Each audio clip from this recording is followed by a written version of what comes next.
Laki-laki yang menjalankan poligami berarti dia menjalankan syariat Nabi Shallallahu Alaihi Wasallam, menjalankan sunnah. Ya. Banyak ibu-ibu yang protes, Mas, sunnah kan masih banyak. Kok pilih yang ini? Sang suaminya diam. Dalam hati ini dia menjawab, memang sunnah yang banyak, tapi yang enak yang ini. Cuma dia tidak bisa menjawab. Saya sudah jawab tadi ya.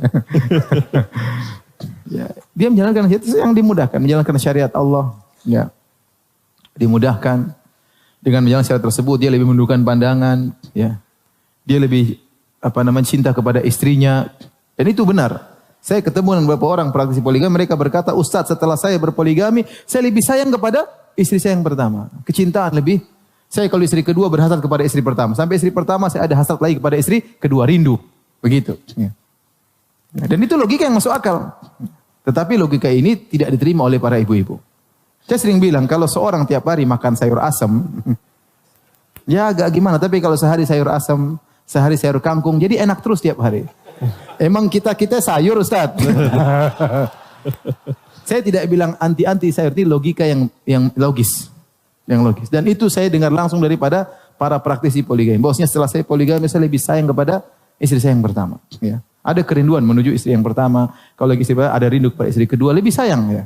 Lebih sayang. Bukan berarti kalau nikah lagi kemudian cintanya 100% dirubah. Enggak. Berkurang. 50-50 tidak. Logikanya bukan demikian. Logikanya kalau dia nikah 100% cintanya pada istri pertama. Kalau sudah nikah dua jadi 200. Ternyata simpanannya ada 10.000 cinta.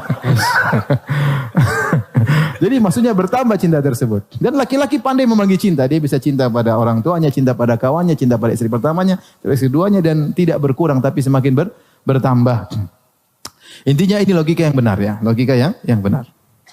Jadi seorang lelaki yang melaksanakan praktisi poligami, praktek poligami berarti dia menjalankan syariat Allah Subhanahu wa taala, menghidupkan kembali sunnah Nabi sallallahu alaihi wasallam. Dia mikirkan betapa banyak manfaat dari poligami, mengayumi orang ya. Banyak ya. Bayangkan dia punya istri 4 misalnya, punya anak-anak banyak ya, maka banyak yang mendoakannya, banyak yang dia urus, tiap hari dia kasih makan berapa orang, dia berjalan ke safar misalnya, banyak orang yang mendoakannya. Ya. Indah ya. Tapi kita susah poligami. Kalau di Arab mudah sekali. Contoh, saya punya kawan, waktu dia datang ke sini, umur dia baru sekitar 30. Waktu itu istrinya sudah 3. Saya bilang, ya akhi, ente anaknya berapa? Tunggu Firanda, ente tanya sekarang atau bulan depan? Wih, apa bedanya? Kalau bulan depan anak saya 13. Kenapa? Istri saya 3-3-nya hamil. Masya Allah. Kalau sekarang masih 10. Masya Allah. Masya Allah. Ente umur belum 30 sudah istri 3? Iya, kata dia, sudah. Antum tahu bagaimana cerita istri saya yang ketiga? Saya nggak tahu gimana. Suatu hari saya naik mobil. Tiba-tiba ibu saya telepon, dia ketemu dengan akhwat.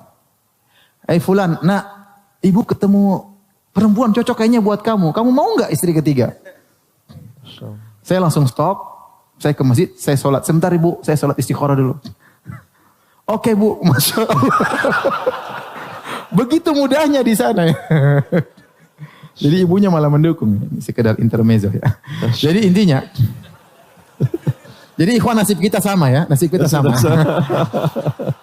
Jadi maksud saya orang yang bisa berhasil menjalankan poligami dengan sesuai sunnah, dengan adil, mengayomi kedua istrinya atau ketiga istrinya, mengurusi anak-anaknya, maka dia lebih baik daripada yang tidak poligami. Makanya Ibnu Abbas berkata kepada Sa'id bin Jubair. Sa'id bin Jubair waktu masih muda, jenggotnya belum tumbuh. Maka Ibnu Abbas, sahabat radhiyallahu anhuma, berkata kepada tabi'in, muridnya Sa'id bin Jubair, tazawwaj, menikahlah engkau. Fa inna khairu hadhil ummah aktsaruha nisaan. Kata Ibnu Abbas, sungguhnya orang terbaik di umat ini yang paling banyak istrinya. Yang paling banyak apa? Istri. Artinya tanggung jawabnya lebih banyak. Dia mengayomi lebih banyak. Banyak orang yang dia kasih makan, banyak orang yang dia urus. Ya. Dan kita punya kaidah, khairun nasi anfa'uhum linnas. Sebaik-baik orang di sisi Allah yang paling bermanfaat bagi banyak orang. Kemudian, orang yang melaksanakan praktek poligami, menyenangkan Nabi SAW pada hari kiamat kelak. Bayangkan, menyenangkan Nabi pada hari kiamat kelak. Kenapa? Karena kata Nabi SAW, tazawwajul wadudal walud, Fa inni mukatsirun bikumul umama yaumal qiyamah. Nikahilah wanita yang subur dan mudah memiliki anak yang mencintai. Karena aku bangga dengan jumlah pengikutku pada hari kiamat kelak. Kalau misalnya seorang punya istri 2, 3 atau 4, kemudian anaknya banyak, dia akan hari kiamat membawa umat Nabi yang banyak. Dan ini menyenangkan Nabi SAW. Kemarin saya punya murid, anak Libya, saya tanya, ente berapa bersaudara? 21 saudara Ustaz. Masya Allah. Orang Indonesia. Ternyata bapaknya praktisi poligami. Ya, saya pernah ketemu teman juga orang Arab, teman saya. Ente berapa saudara? 55 bersaudara. Masya Allah. 55 bersaudara. Saya pernah diundang makan kambing besar. 24 bersaudara makan bareng. Masya Allah. Ya, jadi kalau seorang ngurusi anak yang banyak, ngurus semua jadi orang yang soleh, misalnya solehah, dia bertakwa kepada Allah untuk ngurusi mereka. Ini menyenangkan Nabi SAW karena Nabi bangga punya umat yang banyak. Kemudian di antara keutamaan orang yang berpoligami tadi, banyak yang dia urusin. Terkadang dia menikahi janda, terkadang dia mengurusi anak-anak yatim.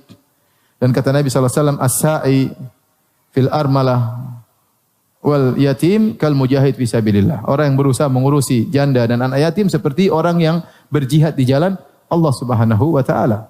Ya. Dia tidak hanya menikahi gadis-gadis saja, dia menikahi terkadang janda yang harus diayomi, terkadang ada.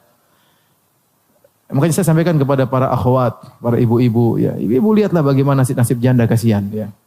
Nasib janda bagaimana mereka sendirian, terkadang utang sana, utang sini, anak-anak enggak ada yang ngurus. Mereka ingin menjaga diri mereka, tidak ada yang mengayomi, banyak, kasihan, ya. Ya kita cuma melihat aja, kasihan, tidak bisa berbuat apa-apa.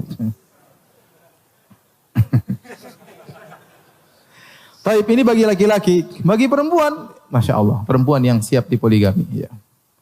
Maka dia menjalankan syariat Allah Subhanahu wa taala. Ujian dia lebih berat daripada laki-laki. Ujian dia lebih berat daripada laki-laki. Dengan omongan banyak orang. Tapi dia berusaha melihat sisi positif. Saya bilang ada sisi positif di mana perempuan kalau dia dipoligami berarti harinya terbagi. Harinya terbagi misalnya dia istri 2 orang, suaminya punya istri 2, berarti 3 hari, 4 hari misalnya, 3,5 misalnya. Ya. Seperti saya punya kawan istrinya 2. 3 hari, 3 hari. 1 harinya gimana? 1 harinya buat perjalanan. Setengah hari ke sini, setengah hari untuk ke istri kedua.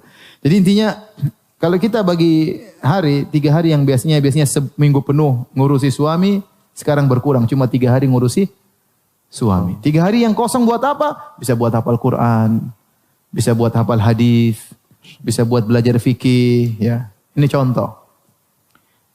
Bisa manfaatkan waktu juga yang lain. Misalnya suami lagi tidak di rumah, dia bisa tidur sama anak-anak. Dan anak-anak butuh untuk tidur sama orang tuanya. Apalagi masih kecil-kecil.